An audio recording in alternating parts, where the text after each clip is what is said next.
I'm super excited today about starting a brand new series. This is going to be the first out of 10. And the series I'm calling the Podcast Power Playbook. And this is going to show you what really gives you an edge and how to do it easily and effectively with your podcast. These are the little tiny secret tricks for world-class podcasting. Welcome to Launch It, the Podcast Maestro, your gateway to becoming a thought leader in your field. Dive into the world of elite podcasting and master the art of influence and inspiration. And now, podcast personality, award-winning author and actress, Anne Scottlin. Welcome back to Launch It, the Podcast Maestro. I'm Anne Scottlin. Thank you so much for joining me again today here on this podcast, which is specifically designed to help you become a thought leader in your field. I'm super excited today about starting a brand new series. This is going to be the first out of 10. And the series I'm calling the Podcast Power Playbook. And this is going to show you what really gives you an edge and how to do it easily and effectively with your podcast that you either already have or that you're starting. But first, as you may remember, my purpose of this show is really just to help you become a global thought leader by helping you create a world-class podcast. Not just any podcast, a world-class podcast. So most experts in their field will never get around to launching their own podcast because they think it's too hard, or they'll think it's too complicated or too time-consuming. Like, I'm already an expert. I'm already a full-time professional. I have so much to share, but I don't have any time to do this. Well, that is what I help you with here at the Podcast Maestro. And I'm excited today about our topic. But first, if you would, please like, subscribe on whatever platform you are viewing or listening today. And if you love this, shoot a link to one of your friends who might also enjoy it. That link that you're using for the live stream will also work for the recording afterwards, so they will be all set. So I really appreciate you liking and commenting. It helps me keep this content coming to you. So let's get started. Today, I'm excited. The first episode of the Podcast Power Playbook. Can I say Power Playbook? You know, you're supposed to do that like red leather, yellow leather tongue twister. Can you do that? Red leather, yellow leather, red leather, yellow leather. I used to have to do that for acting school. And man, I never got very far. All right. The Podcast Power. I did it again. All right. So we're going to just move on to the topic, okay, for today, which is leveraging social media to position your podcast. You really need to leverage your social media to help you make the statement you're trying to make in order to create a powerful image in your podcast and to really have a presence that is felt worldwide. So it's really important for you to understand how valid and vital social media is in establishing your professional influence and authority. You can't get around it these days. I'm not even going to go over it too much because you already know this. Whether you love social media, whether you hate social media, whether you love consuming it but hate creating it, whatever your relationship is with social media, it's still absolutely imperative to your podcast. Now, the only other thing that could possibly outweigh that is if you are a massive celebrity already, but even celebrities have social media. So it really, because the more exposure you get, I don't care how famous you are, how rich you are, the more famous and rich you're going to get. So you're going to still have to use social media, whether it's you or your team, somebody's going to be doing it. So let's just talk briefly about social media. And I'm going to give you a quick overview today of what I'm going to talk about. First, I'm going to talk about strategy development, which is crucial, platform specification, and then finally engagement techniques. So we're going to get right into the nuts and bolts, the nitty gritty of social media and helping you develop a social media strategy. So first of all, how do you develop that effective strategy? What do you need to do to create a comprehensive social media empire? Well, first of all, really simple, set clear goals. When you set a goal, I don't care where you're going. I remember back before we had GPS when I was like a teenager in high school, and my parents gave me permission to go on a road trip, which I still can't believe now. They gave me permission. I was a senior, I think. They gave me permission to go on a road trip with a couple of friends, and we were literally going to go all the way across the country. And we didn't have GPS. We still had maps. And so we had to set our goal and decide how we were going to get there. And there were so many alternatives along the way. And so what we wanted to do, though, was see cool stuff on the way. So we set goals small goals that led to our larger goal, which was ultimately getting to New York City. And then less exciting, but still important, a goal to get home. But if you don't set clear goals, you'll end up wandering around the backwaters of gosh knows where, trying to find out what direction you're headed. Plus my sense of north, south, east, west. No, I know one of my girlfriends has the best sense of direction.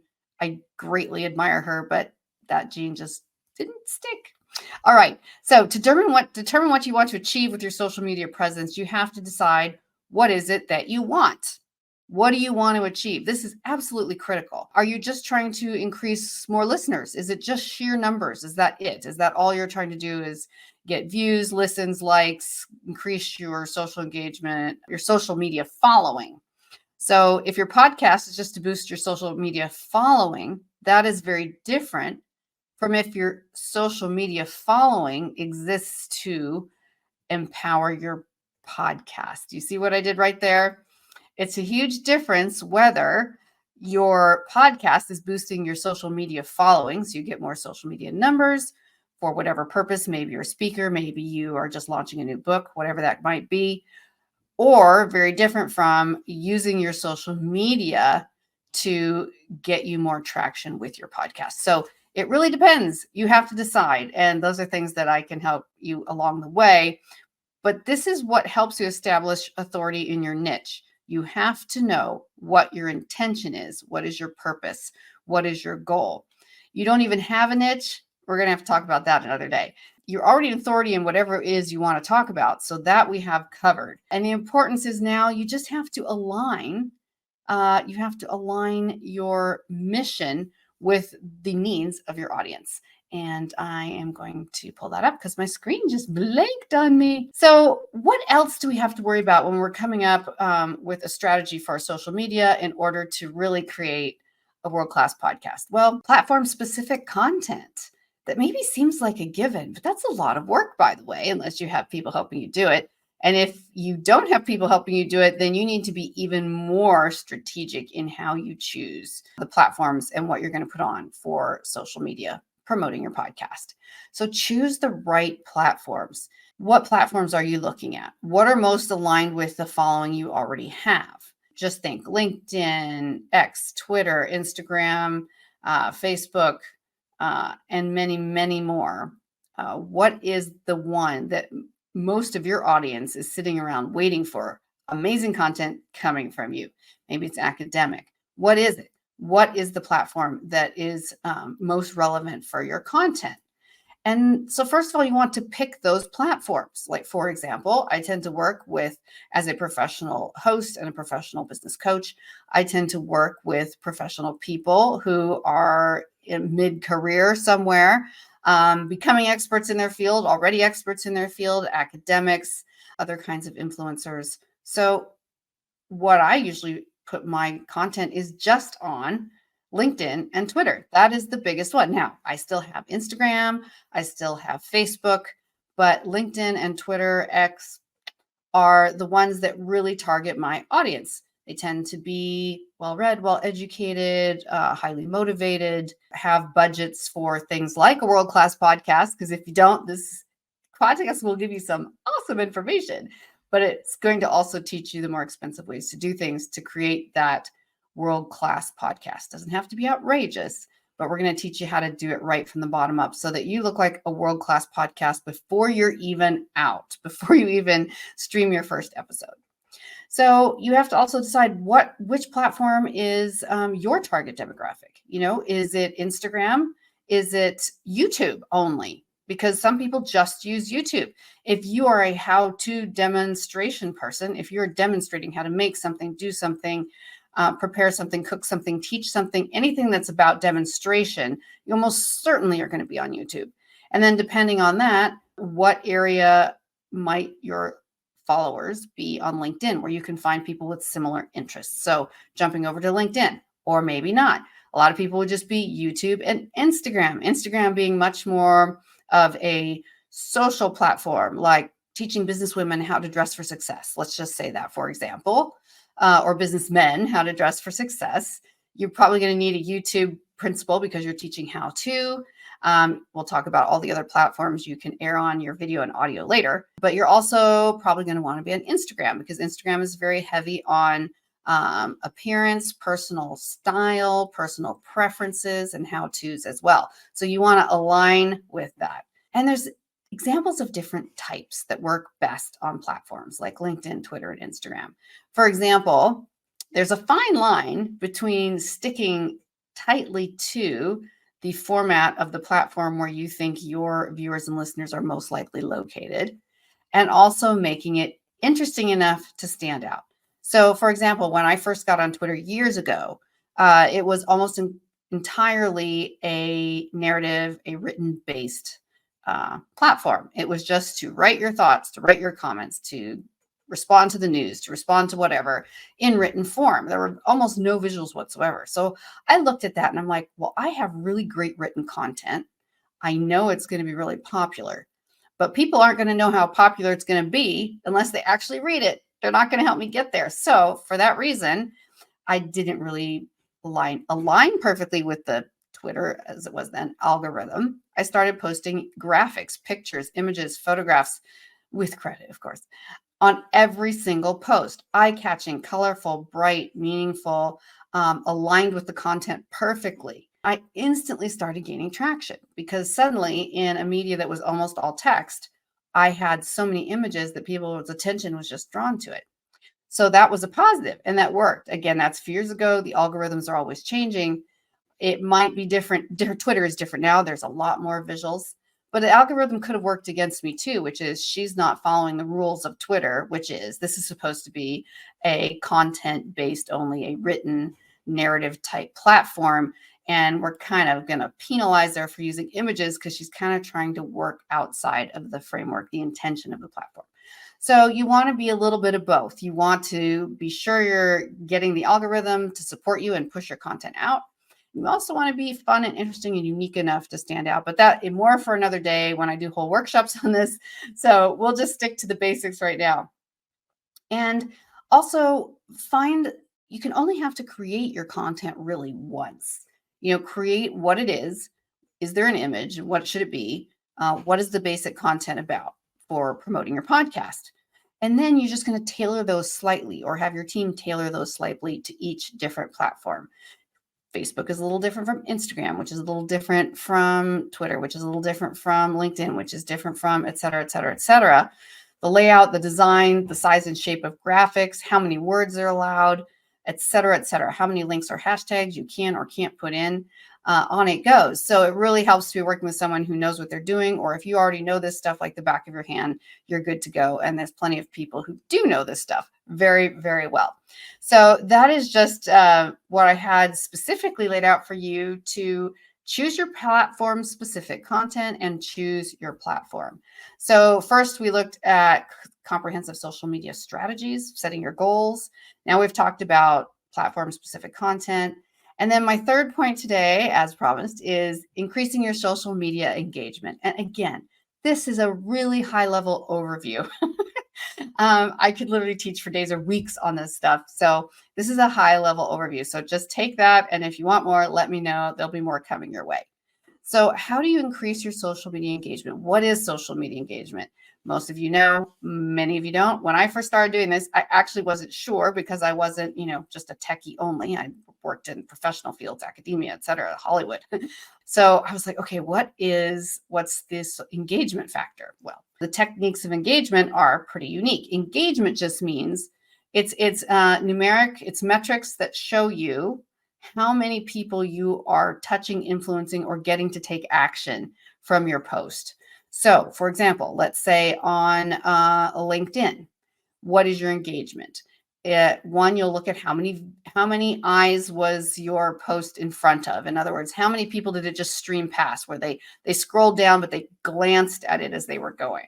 That's your reach, basically. And then how many people actually pause to look at it? Again, different platforms offer different levels of engagement measurement. Some are more precise, some are less precise. How many people clicked on it? How many people read it? Most likely they were on it long enough to read it and then clicked on a link that took them to a call to action page, or took them directly to your streaming show right then, or took them to the link of your show that has streamed that they missed. So first of all, that is how you are reaching them. That is how you are reaching out and engaging them in the first place. And that's how you measure engagement. But it doesn't stop there, because now you've engaged them. Now, how do you keep them engaged? It's like kids. Everybody's like kids. I say this all the time. I think I'm starting to say it in almost every episode. Adults are just like kids. They have to get their sticker. It has to be interesting. There has to be graphics, or there has to be sound. There has to be something in it for them. It's really simple, honestly, when you just get down to basics. If you can just consider those things only, you will definitely be ahead of the rest of the curve. So what happens when they comment? What happens when they repost? Well, those are things that you want to honor by engaging back with them. The real way to massively launch your engagement, to massively ramp it up, which gives you all kinds of advantages from just visibility to marketing, is to respond to everyone who has already responded to you. If you're on a platform where you can tell they clicked, you can thank them and send them a message saying, thanks for clicking. Or you're collecting their email on the other end on your website, and you can thank them from there. That's engagement. You can, when they like it, when they like something, there's not a lot you can do, although some platforms like Instagram, you can like the like or heart the like. It seems a little redundant, but again, it increases engagement. On Twitter, you can retweet. So if they retweet you, you can click on that, looks like a recycle arrow button, square recycle arrow, retweet, and see who were the accounts that retweeted, re-xed, I don't know, we're still in this transition, your post. And you can literally go in, click on each of those people, for example, and go in and leave them a message on their own feed or under one of their own recent posts. So they'll feel really like, wow, they actually checked out my feed. Huge points to feel like you're watching them and their content. That is massive. If they comment, if they say, thanks, this was super helpful, you want to say thanks back. You want to say, thanks, so glad you appreciated it. Or, if you are just a cryptic kind of person and you can't spend the time typing it out, at least give them a thumbs up or two or whatever. If you're an emoji person, figure it out. Words are also very helpful. So I use a mixture of both in helping people find what, responding to them and thanking them for being there. So that's just, again, a really basic overview, but this is how you increase engagement. So the numbers are changing all the time, but I believe on X, on Twitter, what's considered an excellent engagement rate, because most people's is low to non-existent, is like 0.5. It's like half a percent, 0.5, half a percent. My engagement from just doing the things I just told you over the last 3 minutes is 5.5. That's off the charts. I'm not a celebrity, but that's the kind of engagement that some celebrities get. And some may get outrageously more, but that is a really high number. So you want to pay attention to that and see the leverage that you're getting that. The more engagement you get out of your followers, the more likely they are to take action, click on your podcast. Then once they're on your podcast, they like you because you've been liking them. You've been liking their stuff. So when they're watching your podcast or listening to it, they're going to like it on that platform, whatever that is, whether that's YouTube or streaming or Apple TV or audio only. They're going to like, hopefully subscribe, hopefully comment. And then you start the whole process again. If they comment, you comment back on the platform where they are watching your show. This provides so much insight into how to reach people and which kind of people are most interested in what you have to say. Those are the kind of people you want to say, hey, shoot this. See, I did this earlier in my podcast today. Shoot this link to someone else you know. If you're in a particular field and you know other people who would love to hear this or have fun hearing this, shoot this off to them. So, really engaging with your social media is your engagement rate is basically a combination of marketing and networking simultaneously, if you will. It's like when I was a young professional right out of college and I was working trade shows and, I was basically marketing for the company I worked for, right? I was marketing. And then I was also networking. But then all the cards I got back in the day, and everything else, I would follow up with more intentional networking, like follow-ups. Thanks for coming. Glad to meet you. Loved what you had to say. Interested in your product. Would love to see how I could support you in your business. Would you like to meet for coffee sometime? So it's a combination of marketing and marketing and networking. So kind of think, if you're a business person, kind of think as social media is the trade shows of the 21st century in the third decade. Well, we've had it for a while now, but like it literally replaces it in many ways. I'm not saying I don't go to trade shows. I'm just saying the reach that you have on a global scale, as opposed to human beings that are going to physically walk through a door in a given city, you can do the numbers. And now, so quickly, a PS to the question of social media engagement in marketing your podcast, making it of world importance, giving you a special voice in the world that you might not have had without a podcast. I just wanted to continue for a moment to say, when you are sharing what you love, it makes your voice something unique, not just in your podcast and not just your voice, but your whole personality, your brand, which we're going to talk about another day. So one of the things you want to do is maintain the consistency of your voice/brand in your interactions with people on these social media platforms. In other words, you don't want to be an emoji only person, which is, I'm not a big fan, but you don't want to be an emoji only person if your audience writes long written responses to you. And also, regardless, no matter how you respond, it needs to be similar or the same. If you have a team working for you, like when my team is working for my clients, we go through all of their different their platforms, their social media platforms, their marketing, their websites, and see what is the voice, the tenor, the feeling, the vibe, the personality that comes through, so that we can respond accordingly to their social media posts. To the people who make comments, we get to comment back, but with the correct voice. So you want to stay consistent. Otherwise, it's super weird if your style completely changes one day from the other day. It feels like it's someone else. Anyway, again, these are the little tiny secret tricks for world-class podcasting. And really, you're making contacts for life here. Interacting with the people who listen to you, watch you, follow you, and are a fan of your podcast is such a great opportunity. I've made friends. I've guested on many, many, many, many other podcasts because of people who I found and reached out to on social media and who had reached out to me. I've visited and spoken at events of people who I've literally met this way by striking up conversations in below social media comments and posts about my podcast. So don't underestimate the value of this. Like I said, it's really a combination of marketing and networking. So our time is up, but as you know, we chatted on 3 points today and on the power of podcasting, how to leverage your social media and help position your podcast, how to have a strategy, how to make your content specific to the platform or platforms that best support you, and showing you how to increase and maintain your social media engagement. And again, this was only the first of this 10-part episode, this 10-part series, which is the Podcast Power Playbook. So we're going to be back with more next week on branding and other things that you definitely need to know. So I hope you took your notes. I hope you send me questions. Shoot me an email directly. I'll respond. It's contact@annescottlin.com, and it's streaming here. Go to my website, annescottlin.com. You can message me there as well, find out more information. And I'm going to do it. Shoot this link to someone else who you think might have fun hanging out with us for a few minutes, talking about podcasting, how to start one, how to make one better, and mostly how to increase your global voice through a world-class podcast. Thank you so much for joining me. I look forward to seeing you again next week. Always streaming on the same time and place. And yes, please send me your questions, because I'm going to have an episode coming up soon where I just answer your questions. I still need to do that red leather, yellow leather, red leather, yellow. You remember how those days when your brain is just going faster than your tongue? I struggle with that sometimes. All right. Thank you so much for being here. Happy podcasting. We'll see you next time.